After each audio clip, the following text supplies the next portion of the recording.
Hi, I'm Rhiannon Faith, and I'm here to tell you a story. So, as I'm coming into this season of getting ready to have my surgery tomorrow, I was thinking about my food oddities, and there are a lot of them. Honestly, I have all kinds of little food control situations, and I don't mean that in a like disordered eating sort of capacity.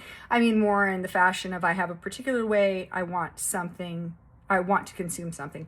And since I prepare my own food, it's not like I put that burden on anybody else. However, my sister will attest that, when I'm not in a great state, although I do reserve those sorts of things for like the people closest to me. And my sister is by far and away the closest person to me for the entirety of my life. But when I was pregnant with my oldest, I was really, really sick and it was terrible. I had hyperemesis. It's a whole thing. But I wanted toast and I was not in a good way. And so my temperament was not great either. And I'd sent my sister down to make me toast. And she came back and I was just such a brat about it. Like, I wanted it toasted with the butter on immediately after it had been toasted, so the butter had melted on, and then to the four corners of the bread, the butter was applied with jelly on top, smattering across the entirety of the toast. And she brought me this, like, she forgot about it in there, and the butter wasn't melted, and it didn't go to the edges, and the jelly was haphazard, and I had a full meltdown.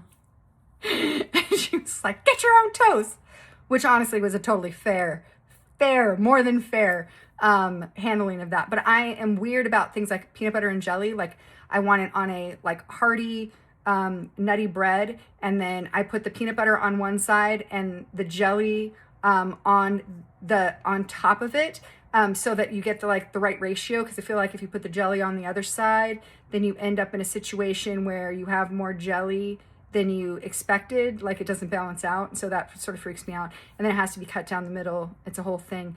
And I will not make a PB&J in advance. It has to be, I have to prepare it like immediately before consumption. I'm super weird about tuna as well, like canned tuna, and how I make it. It's like a specific way every time. My husband offered to make me a tuna sandwich one day, and I was like, that's okay.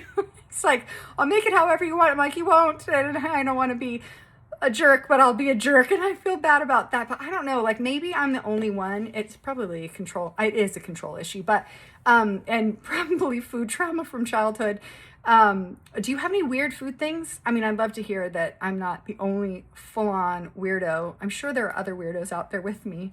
Again, I've acknowledged I am odd, but maybe you have an interesting one you could share with me in the comments. So drop it below, let me know. Come back again, I'll tell you another story. Thanks.